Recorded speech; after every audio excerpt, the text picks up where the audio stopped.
오늘은 우리 다니엘서 1장 1절부터 9절의 말씀을 통하여 뜻을 정하다라는 제목으로 함께 말씀 나누도록 하겠습니다. 제가 모든 것이 어색하고 모든 것이 익숙치가 않아서 이 모든 높이와 모든 게 다 익숙하지 않아서 조금 좀 서툴어 보이실 수 있지만 매주 좋아지는 모습으로 함께 하도록 하겠습니다. 오늘은 좀 부족하더라도 함께 좀 봐주시면 감사하겠습니다. 여러분, 혹시 26년이 벌써 보름이 지나가는데 혹시 26년도에 세운 여러분들의 계획이나 다짐들이 있으신가요? 여러 가지 다짐이 있을 것 같아요. 다이어트를 해보겠다, 올해에는 성경 일독을 해보겠다, 이런 많은 다짐들이 있을 것 같은데요. 제가 찾아보니까 재미있는 다짐들도 있더라고요. 예를 들면 알람을 끄고 5분 더 자지 않겠습니다, 이런 다짐도 있었고요. 양말 한쪽을 잃어버리지 않겠습니다, 이런 다짐들도 있었고, 택배 오면 바로 뜯어보겠습니다 라는 다짐들도, 여러 가지 다짐이 있었습니다. 근데 피터 드러커라는 사람이 이런 이야기를 했습니다. 미래를 예측하는 가장 좋은 방법은 미래를 창조하는 것이다. 무슨 의미인지 아시겠죠? 미래를 우리가 예측하고 싶지 않습니까? 앞으로 우리 1년 뒤, 3년 뒤, 10년 뒤가 어떻게 될지 우리가 궁금하고 늘 예측하고 싶은데 가장 좋은 방법은 뭐라고요? 미래를 창조하는 것이다. 우리는 우리의 삶이 어떻게 될지 궁금해하는데 가장 좋은 방법은 미래를 창조하고 계획하는 것이라고 합니다. 다시 말해서 미래를 기다리고 바라보기만 하는 것이 아니라 미래를 계획하고 뜻을 정하고 우리가 어떤 목표를 세우는 것이 미래를 예측하는 가장 좋은 방법이다라고 이야기해주고 있습니다. 여러분, 26년도는 끌려가는 한 해가 아니라 창조해 나가는 한 해 되시길 소망합니다. 뜻을 품고 25년도보다 더 신앙과 삶의 모든 영역이 올라가는 한 해 되시기를 소망합니다. 그런데요, 우리 삶에서도 뜻을 정하기 어려운 상황들이 많이 있습니다. 오늘 말씀에서도 다니엘이 뜻을 정했다고 기록되어 있지만 그의 상황을 본다면 그것은 쉬운 일이 아니었습니다. 다니엘의 상황이 어떤 상황이었죠? 여러분 너무 잘 알고 계시겠지만 우리 다니엘서 1장 3절부터 4절을 한번 읽어보겠습니다. 함께 읽어보겠습니다. 제가 읽어보겠습니다. 혹시 제가 드렸던 있죠? 드렸던 거 혹시 없나요? 그냥 이걸 1절부터 한번 읽어보겠습니다. 시작. 다스린 지 3년이 되는 해에 바벨론 왕 느부갓네살이 예루살렘에 이르러 성을 내어. 우리 1절에 어떻게 나오나요? 이스라엘이 지금 바벨론에 의해서 성이 에워쌌다라고 기록되어 있습니다. 다시 말해서 나라가 망하고 나라는 절망적인 상황에 있다고 기록되어 있습니다. 아무 소망이 없어 보입니다. 그런데 더 중요한 건 3절부터 4절 한번 읽어보면 이렇게 나옵니다. 함께 읽겠습니다. 왕이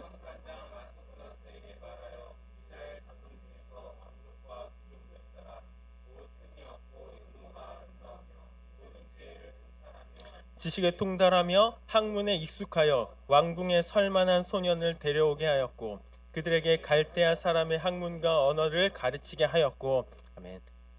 여러분, 오늘 상황을 보면 다니엘이 어떻게 느꼈을지 한번 우리가 상상하고 생각해 봤으면 좋겠습니다. 나라가 망하고 있습니다. 그런데 다니엘은 어떤 사람이었습니까?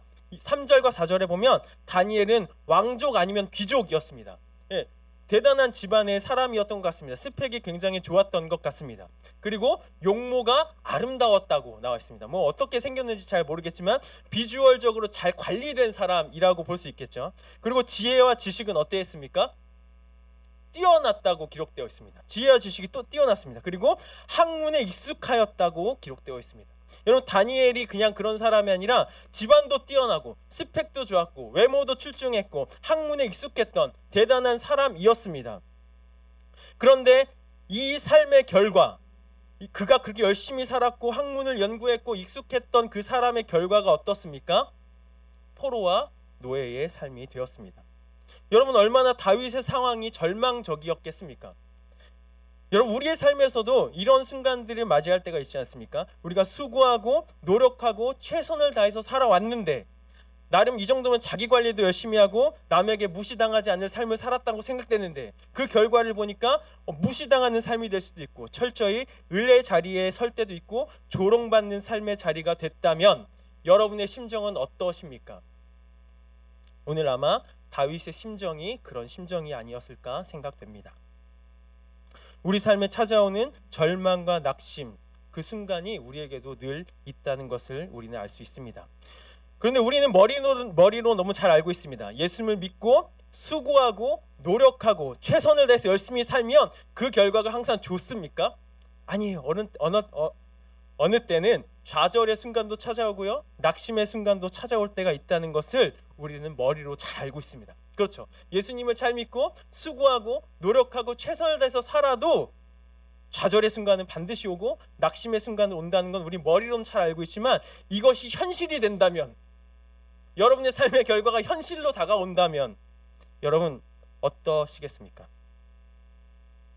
하나님을 위해 우리가 열심히 결단하며 뜻을 정하는 삶으로 나아갈 수 있으시겠습니까? 다니엘과 같이 오늘 이런 상황 가운데서도 어떠한 뜻을 정하고 하나님이 기뻐하실 만한 뜻을 정하며 결단하는 여러분의 삶이 될 수 있는지 우리 한번 살펴보는 오늘 하루가 됐으면 좋겠습니다. 우리가 큰 은혜가 있는 순간에는 결단하기가 너무 쉽죠. 큰 깨달음을 얻거나 내 삶에 큰 감동이 올 때 우리는 결단할 수 있습니다. 그런데 오늘 말씀과 같이 내가 신실하게 살았던 결과가 너무 암울하고 내가 열심히 살았던 삶의 결과가 절망적이고 소망이 없어 보일 때 우리는 어떻게 반응하는지 오늘 우리 다니엘서를 통하여 우리가 무엇을 결단하며 무엇을 바라봐야 할지 오늘 함께 살펴보기를 소망합니다. 쉽게 표현하자면 마음을 추스리기도 어려운 상황 또는 끌려가기도 바쁜 상황 속에 우리가 어떻게 뜻을 정할지, 다니엘은 어떻게 뜻을 정했는지 우리가 함께 살펴봤으면 좋겠습니다. 우리가 첫 번째 함께 살펴보길 원하는 것은, 혹시 그것 나오나요? 안 나오면 제가 오늘은 읽도록 하겠습니다. 우리가 삶의 뜻을 올바로 정하려면, 제가 읽겠습니다. 내 삶을 하나님의 시선으로 해석해야 합니다. 우리 함께 따라해 볼까요? 내 삶을 하나님의 시선으로 해석해야 합니다. 아멘. 내 삶을 하나님의 시선으로 해석해야 합니다. 여러분, 오늘 말씀을 우리가 구체적으로 살펴보면 이렇습니다. 오늘 우리가 다니엘서 처음 나누는 시간이기 때문에 조금 배경 설명을 하려고 합니다. 여러분, 유다왕 여호야김이 다스린 지 3년이 되던 해라고 오늘 말씀을 시작하고 있습니다. 그때는 어떤 때입니까? 이스라엘이 두 나라로 갈라져서 북이스라엘과 남유다가 있는 상황 가운데 북이스라엘은 망하였습니다. 그리고 지금 어디만 남아 있습니까? 남유다만 남아 있었습니다. 그런 상황 가운데 바벨론이 점점 유다를 압박했고 바벨론이 점점 예루살렘을 포위하고 에워쌌다고 오늘 기록하고 있습니다. 여러분, 바벨론은 어떤 제국이었습니까? 혹시 창세기 말씀도 나오나요? 네, 창세기 말씀 나오네요. 지금 모든 게 어색하고 아직 익숙하지 않아서. 여러분, 창세기에 보면 이 바벨론의 제국이 어떤 곳이었는지 우리가 조금 유추할 수 있습니다. 바벨론, 오늘 말씀에 보면 바벨론은 신할 땅 자기 신들의 신전에서 하나님의 물건을 가져왔다고 기록되어 있는데, 그 신할 땅과 바벨이 어떤 의미인지 창세기 10장에 이렇게 기록되고 있습니다. 8절부터 한번 읽어보겠습니다. 8절 9절 시작. 구스가 또 니므롯을 낳았으니 그는 세상의 첫 용사라. 그가 여호와 앞에서 용감한 사냥꾼이 되었으므로 속담에 이르기를 아무는 여호와 앞에 니므롯같이 용감한 사냥꾼이로다 하더라. 아멘. 여러분, 구스가 니므롯을 낳았습니다. 니므롯 혹시 들어보셨나요? 니므롯을 낳았습니다. 니므롯은 어떤 사람이었다고 기록되어 있습니까? 세상의 첫 용사라. 여러분, 세상의 첫 용사라, 이 용사라는 단어는 장군, 대장이라는 뜻입니다. 세상의 첫 대장이었는데 이 사람은 용감한 사냥꾼이었다고 나옵니다. 영어로 보면 마이티 헌터라고 나오는데 전능한 사람이었다고 기록되어 있습니다. 그런 니므롯이 세상의 용사였고 대장이었고 마이티했던 이 사람이 10절부터 12절에 어떤 나라를 세웠는지 이렇게 기록되고 있습니다. 함께 읽겠습니다. 10절부터 12절 시작. 그의 나라는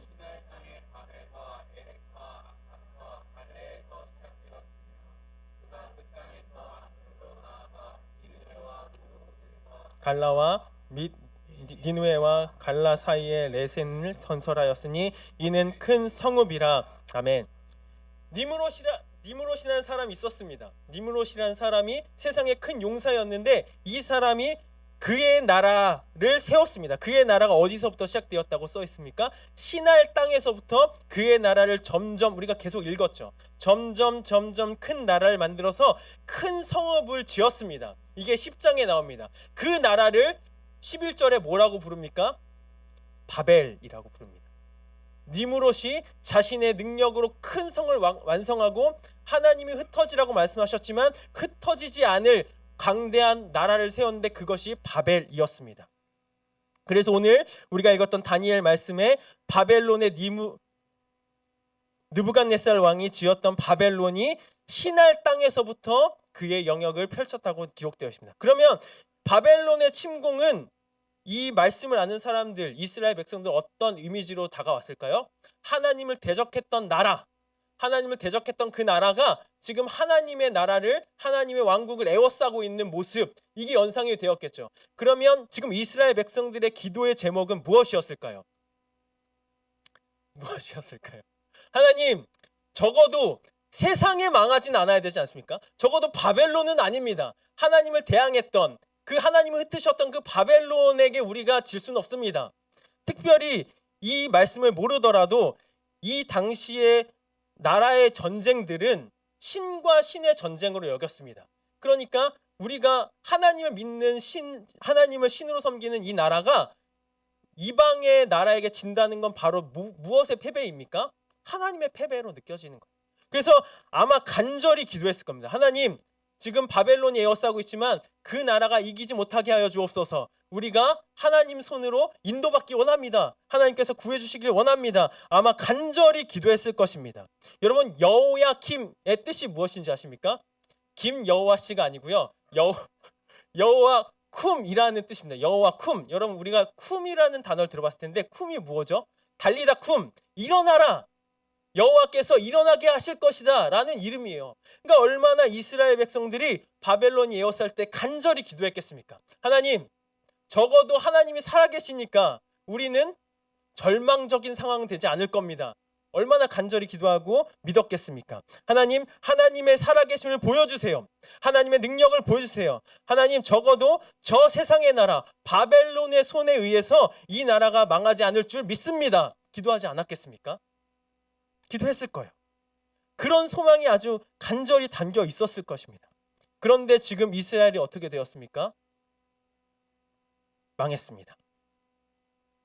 의기양양하고 자만하고 자기 이름을 자랑하는 세상 나라 바벨론에게 패배했습니다. 망했습니다.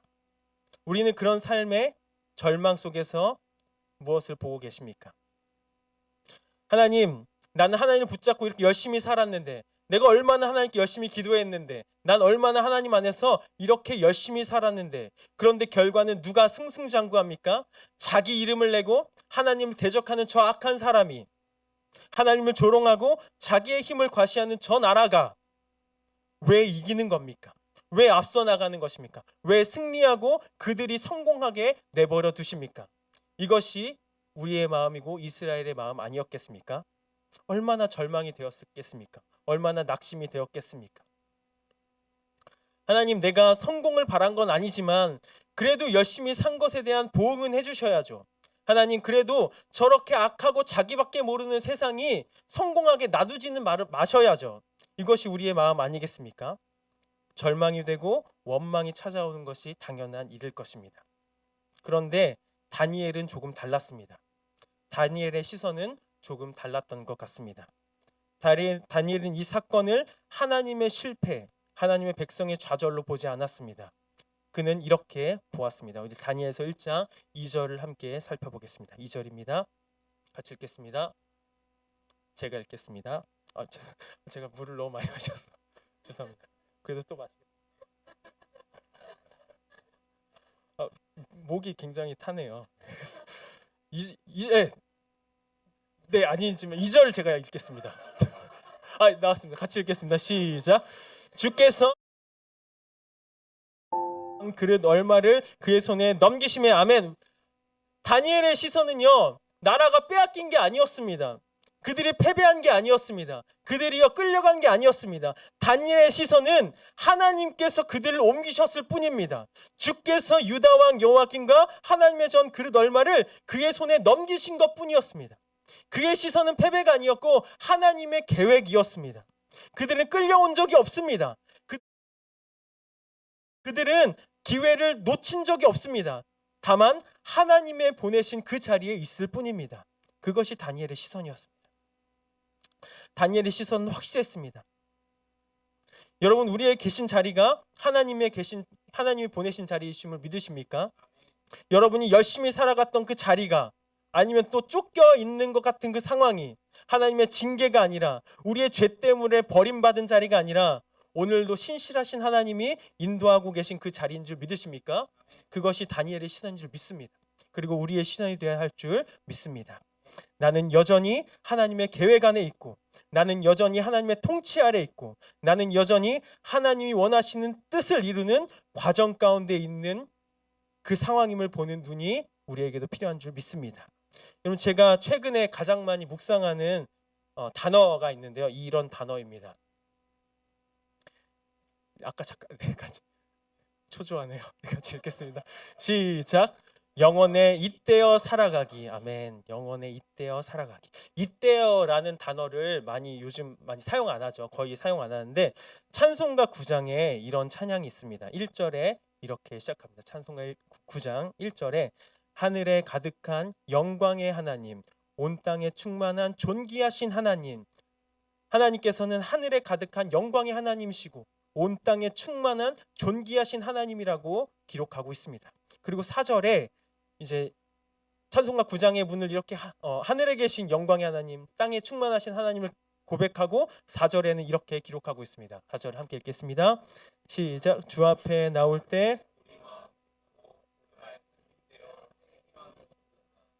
고난도 슬픔도 이기게 하시옵고 영원에 잇대어 살아가게 하소서. 아멘. 고난도 슬픔도 이기게 하시옵고 어떻게 해요? 영원에 잇대어 살아가게 하소서. 아멘. 여러분, 잇대다라는 단어는요, 아시는 분도 있겠지만 이어진다라는 뜻이요. 이어진다. 그러니까 다시 말해서 고난도 슬픔도 우리가 이기게 하여 주옵소서. 왜냐하면 우리의 삶이 영원에 잇대어 살아가기 때문입니다. 다시 말해서요, 우리의 삶은 단편적으로 오늘을 사는 게 아니라 영원하신 하나님의 계획 안에 내가 이어져 있는 거예요. 그러니까 내가 고난도 슬픔도 이길 수 있는 거예요. 내 오늘의 삶이 고난이고 슬픔이지만 나는 이 삶이 나의 삶이 아니라 영원한 하나님의 계획 안에 잇대어 살아가기 때문에 그렇게 살아가게 해달라고 고백하는 고백인 줄 믿습니다. 그래서 영원의 잇대어라는 책을 쓴 최장수 목사님께서 이렇게 기록하고 있는 글이 있어서 제가 읽도록 하겠습니다. 하나님께서는 비록 이 땅에서의 삶을 살아가지만 우리 모두를 영원에 잇대어 놓으셨다.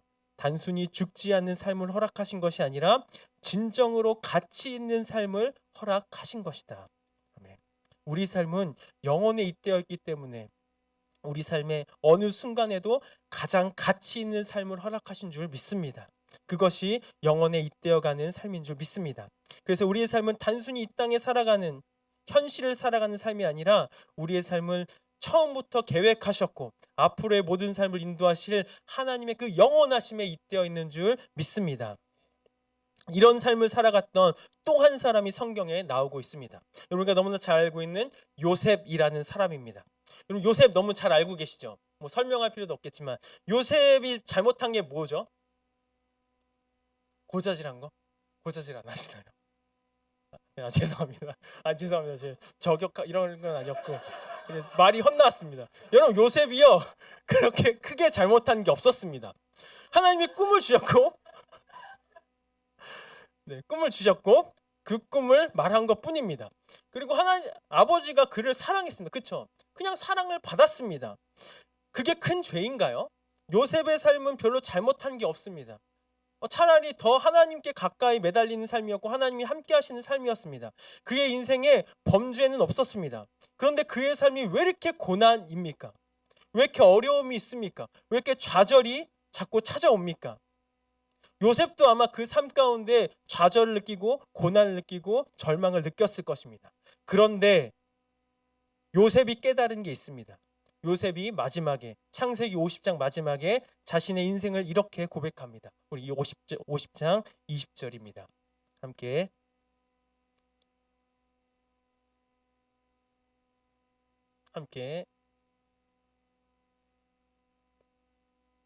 한 마음으로 제가 읽도록 하겠습니다.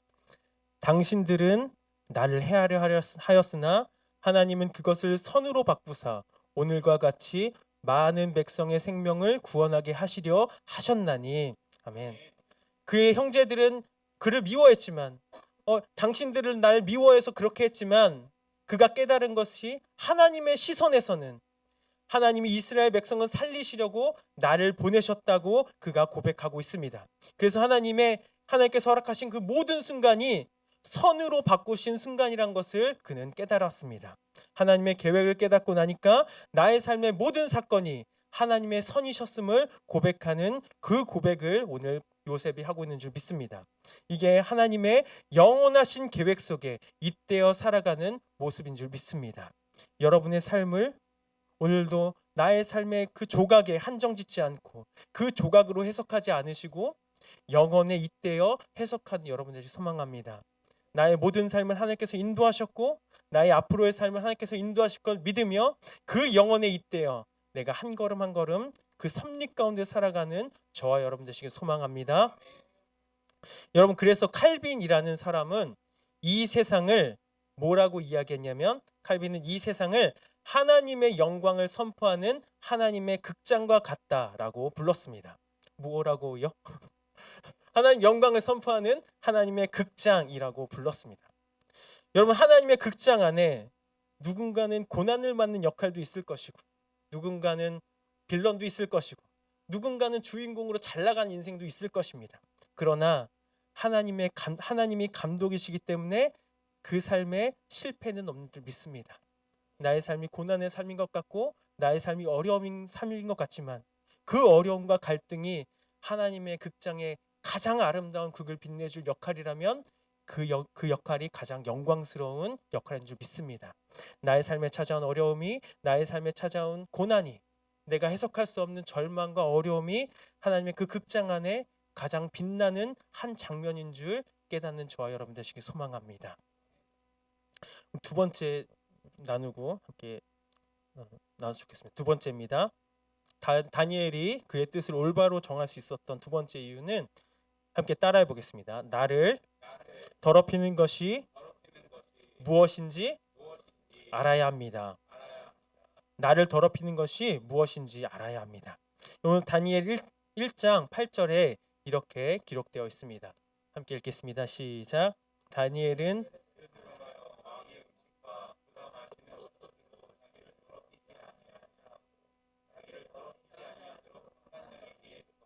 아멘. 다니엘이 뜻을 정했다고 이야기하고 있습니다. 다니엘이 하나님의 그 영원하신 계획을 깨닫고 그 삶 가운데 뜻을 정했는데 어떤 뜻을 정했습니까?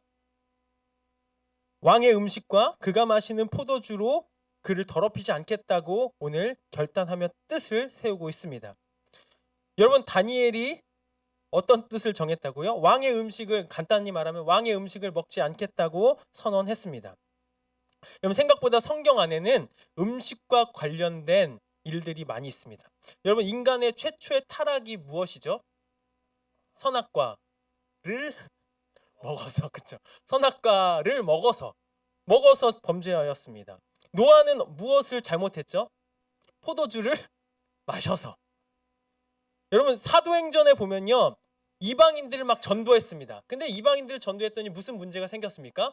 이방인들에게 어떤 법을 가르쳐서 지키게 해야 될지 많이 고민이 되고 그것이 막 분쟁이 됐습니다. 그때 사도행전 15장에 유대인들에게 지워줘야 할 율법에 대해서 4가지로 정리하고 있는데 그것이 이것입니다. 우리 같이 읽어보겠습니다. 시작. 성령과 우리는 이 요긴한 것들 외에는 아무 짐도 너희에게 지우지 아니하는 것이 옳은 줄 아노니. 29절 시작. 우상의 제물과 피와 목매어 죽인 것과 음행을 멀리할지라. 이에 스스로 삼가면 잘되리라. 평안함을 원하노라 하였더라. 아멘. 전도된 이방인들 향해서 성령과 이 요긴한 것 네 가지만 지키면 돼라고 이야기했는데, 이 중에 첫 번째는 음행하는 건 다 멀리해야 될 일이죠. 동서고금을 망라하고 음행은 멀리해야 된다는 건 모두 얘기했지만, 우상의 제물과 우상의 피와 목매어 죽인 것의 음식은 먹지 말게 하자라고 결단했다는 거예요. 여러분, 너무 이상하지 않습니까? 이방인들에게 너희는 꼭 지켜야 돼. 너희는 다른 건 다, 성경에 엄청 많은 율법과 계명들이 있지만 그런 거 다 안 지켜도 되는데 꼭 지켜야 되는 게 네 가지 중에 세 가지가 무엇입니까? 먹지 않는 거. 먹지 않는 거. 이게 너무 이상하지 않습니까? 그게 뭐 얼마나 대단하다고. 그게 뭐 얼마나 대단하다고. 그렇지 않습니까? 저만 그렇습니까? 저는 좀 그랬습니다. 아니, 그게 뭐 그렇게 대단하다고 먹지 않는 것을 선포하기까지 하나. 그런데 이걸 알고 보니까 이방인들에게 꼭 지켜야 될 세 가지, 먹지 않는 게 뭐와 연결되어 있냐면, 그 공동체 안에서 교제하기 위해서 이 음식을 먹지 않는 게 중요하다라고 하는 거예요. 그 공동체가 절대로 먹지 않는 음식들 세 가지. 그러니까 이방인들도 이걸 먹지 않아야만 뭐 할 수 있는 거예요? 그들과 교제하고 공동체가 하나로 합쳐질 수 있는 거예요. 이스라엘에겐 식사는 단순한 식사의 개념이 아니라, 그들에게 식사는 누가 하나님의 백성인가를 가르는 중요한 이야기였던 거예요. 그래서 이 음식, 어떤 음식을 먹냐가 그 사람이 어떤 사람이냐의 정체성을 가져오는 문제였다는 것입니다. 여러분, 우리는 이거 잘 이해할 수 있습니다. 여러분, 겨울이 되면 뭐 하시죠? 김장하시죠. 왜 김장하시나요? 세상에서 김치를 제일 좋아하셔서 김장을 하시나요? 또는 설날이 되면 무엇을 드시나요? 떡국을 제일 좋아하시나요? 그런데 왜 저희는 설날이 되면 떡국을 먹을까요? 한가위가 되면 송편을 먹습니다. 우리는 왜 그걸 먹나요? 우리는 한국 사람이기 때문이죠. 한국 사람이라 설날이 되면 떡국을 먹고, 한가위가 되면 송편을 먹고, 겨울이 되면 김장을 하죠. 한국 사람이기 때문에. 음식은요, 우리의 육체적으로 어떤 사람이 되는 것을 결정하는 게 아니라 한국의 문화 속에 한국의 정체성을 드러내주는 것이 바로 이 음식입니다. 똑같습니다. 이스라엘도요, 어떤 걸 먹느냐, 어떤 음식을 우리가 먹고 마셔야 하느냐에 따라서 우리가 어떤 정체성으로 살아야 되는지를 결정해주고 있습니다. 그런 맥락에서 다니엘이 결단했던 건 뭐냐면, 단순히 왕의 음식이 기름지고 육식이라 거절한 것이 아니라, 그 음식이 우상에게 바쳐져 있던 음식이어서 그 단순한 이유 때문에 거절한 것이 아니라, 느부갓네살 왕이 3년의 학습 기간을 정하고 교육을 했을 뿐 아니라 시기마다, 때마다 무슨 음식을 먹어야 바벨론인이 되는지, 어떤 음식을 함께 공유해야 바벨론의 정체성이 생기는지를 3년의 커리큘럼을 짜서 그들에게 줬다는 거예요. 그래서 다니엘이 이것을 어떻게 했습니까? 거절했다는 것입니다. 이것에 대한 신학적 이해와 많은 이야기가 있겠지만, 우리가 말씀을 통해서 정확하게 알 수 있는 것은, 다니엘은 무엇을 거절했습니까? 그들의 정체성에 의해서 자신이 더럽혀지지 않아야 된다는 것을 확실히 알았다는 거예요. 여러분, 두 번이나 다니엘이 이렇게 말하고 있습니다. 자기를 더럽히지 아니하리라. 자기를 더럽히지 아니하려고. 여러분, 이 세상에 많은 이야기들이 있고 사건들이 있습니다. 그러나 우리가 깨달아야 되는 건, 무엇이 우리를 더럽게 하는지 우리가 알 필요가 있습니다. 제가 아주 오래 살지는 않았지만 그래도 나름 오랫동안 신앙생활을 하고, 특별히 사역을 하면서 살다 보니까 저를 무너뜨리고 저를 이렇게 넘어지게 하는 것들이 큰 일, 큰 사건, 어떤 큰 것들이 아니더라고요. 엄청난 시험거리가 찾아오거나 사탄의 공격, 막 영적인 공격에 제가 무너지기보다 작은 관계의 틈, 삶의 작은 사건들, 또는 유튜브 중독, 리스 중독, 사람의 작은 평판, 사람들의 작은 말, 이런 것에 우리가 시선을 두고 마음을 조금씩 빼앗기다 보면 결국 제 상황이, 제 영적인 상태가 무너져 있는 것을 자꾸 보게 됩니다. 여러분은 무엇에 무너지고 계십니까? 여러분의 삶은 무엇이 여러분의 삶을 더럽히고 계십니까? 여러분, 제임스 클리어라는 사람이 아주 작은 습관의 힘이라는 책에서 이렇게 이야기하는 것을 볼 수 있습니다.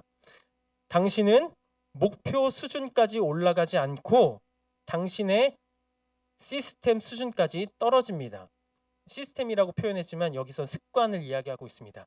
당신의 목표 수준까지 올라가는 게 아니라, 내가 세운 계획대로 올라가는 게 아니라 우리 삶의 습관의 수준까지 떨어진다는 이야기입니다.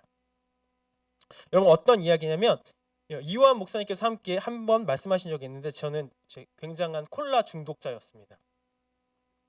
저는 매일, 농담이 아니라 매일 1.5리터를 마셨습니다. 그래서 집에 가는, 집 앞에 이제 편의점이 있는데 거기서 항상 1.5리터 1+1을 사야 합니다.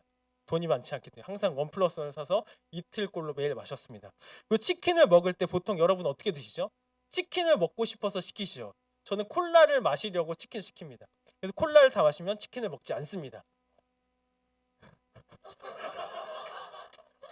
네. 그리고 환타, 사이다, 맥콜, 탄산음료 1절 먹지 않습니다. 전 탄산음료 싫어합니다. 콜라만 먹습니다. 이게 콜라 중독자의 모습입니다. 근데 제가 어느 날요 병원을 갔더니 나름 다 건강한데 콜레스테롤 수치가 굉장히 높다는 거예요. 그래서 제가 나름 결단을 했습니다. 채소도 먹고 운동도 좀 해야 한다길래, 그래서 제가 채소도 열심히 먹고 하루에 뭐 2kg, 3kg씩도 막 걸어 다니고 열심히 운동을 했습니다. 다음 연도에 검사를 했는데 어떻게 됐을까요? 네, 똑같았습니다. 콜레스테롤이 그대로였습니다. 여러분, 제가 왜 열심히 노력했는데 변하지 않았을까요? 다 아시죠? 콜라를 먹으니까. 제 삶에 아무리 건강이라는 목표, 내가 콜레스테롤 낮춰야겠다는 그 목표를 두고 살아가지만, 그 목표를 바라본다고 해서 우리가 올라가는 게 아니라 내 삶의 작은 시스템들, 내 삶의 작은 습관들이 나를 떨어뜨린다는 이야기. 여러분들이 하나님께 향한 영적인 목표들, 난 오늘 이렇게, 올 한해는 이렇게 살아야지, 하나님 원하시는 이런 뜻대로 살아야지 하지만 여러분들의 삶의 수준을 떨어뜨리는 게 뭐라고요? 작은 습관들. 여러분을 망치고 있는 작은 그 더럽히는 그것들이 여러분의 수준을 떨어뜨리고 있다는 사실을 우리는 깨닫길 소망합니다. 내 삶을 더럽히는 것이 무엇인지 우리가 끊어내야 합니다. 그래서요, 제가요 작년에 콜라를 끊었습니다. 감사합니다. 감사합니다. 박수가 나올 줄 몰랐네요. 제가 콜라를 끊었습니다. 그래서요, 여러분, 제가 콜라를 아예 안 마셔요.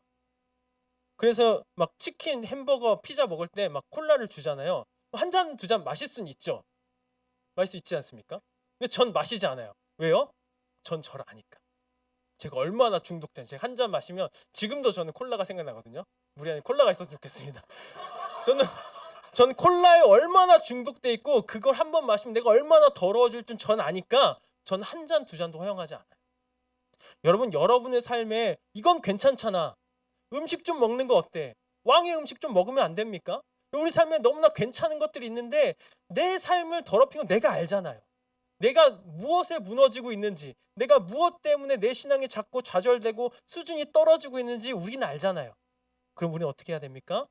뜻을 정해야 될 줄 믿습니다. 나를 더럽히게 하는 것이 무엇인지 내가 아니까 그걸 정확히 끊어내려고 애쓰는 저와 여러분 되시길 소망합니다.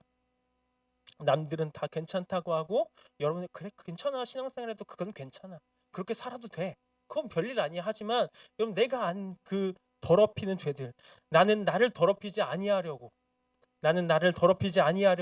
뜻을 세운다는 다니엘의 이야기처럼 이것이 율법적으로 살라는 말씀이 아니라 적어도 우리가 하나님의 사랑을 알고 우리가 함께 나눈 것처럼 그 영혼에 잇대어 나를 살게 하신 하나님 안에서 내가 뜻을 정해서 나를 깨끗하고 거룩하게 살기 위해서 오늘 뜻을 정하는 저 여러분 되시기를 소망합니다. 끌려다니는 관계에 있으십니까? 또는 하나님께 기도하지 못하고 말씀을 보지 못하게 하는 작은 습관들이 있으십니까? 여러분의 정체성이 세상과 다르지 않게 하는 나의 삶의 수준, 나의 영적인 수준을 떨어뜨리는, 여러분을 더럽히는 그것이 있다면 오늘 뜻을 세우기를 축원합니다. 예배를 지키고 찬양을 하고 거룩하고 대단한 뭔가를 하는 그 삶의 여정 전에 여러분을 더럽게 하고 여러분의 정체성을 어지럽게 하는 그 사건들 안에서 마음을 지키는 저 여러분 되시길 소망합니다. 그래서 잠언 4장 23절에 이렇게 기록되어 있습니다. 함께 크게 읽어보겠습니다. 시작. 모든 지킬 만한 것 중에 더욱 내 마음을 지키라. 생명의 근원이 이에서 남이니라. 아멘. 우리는 자꾸 뭔가 큰 일을 지키고 싶어 하죠. 큰 사건을 중요시하고 큰 뜻, 큰 결단을 중요하게 생각하지만 진짜 중요한 것은 내 마음을 지키는 것인 줄 믿습니다.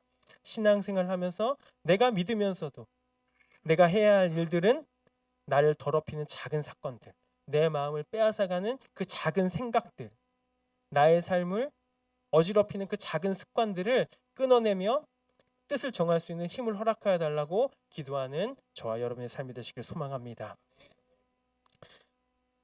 이렇게 기도할 때 하나님께서 어떤 결과를 주시냐면 다니엘 1장 9절에 이렇게 기록되어 있습니다. 하나님이 다니엘로 하여금 환관장에게 은혜와 긍휼을 얻게 하신지라. 아멘. 하나님께 뜻을 정하고 나아갔더니 하나님께서 은혜를 얻게 하시는 줄 믿습니다. 우리가 하나님께서 작은 습관을 고치려고 뜻을 정하고 나아갔더니 내가 할 수 없었던 건데 하나님이 긍휼을 주시는 줄 믿습니다. 말씀을 뵙겠습니다. 여러분, 오늘 우리의 삶이 하나님의 영원하신 속에 잇대어 살아가는 삶인 줄 깨닫는 저와 여러분 되시길 소망합니다. 그 영원하신 하나님의 계획 속에 있어서 나의 현재 상황과 상관없이, 나의 염려와 걱정과 문제와 상관없이 하나님이 보시기에 오늘 나의 삶이 거룩하고 흠이 없는 자로 살아가려고 뜻을 정하는 삶이 되시기를 소망합니다.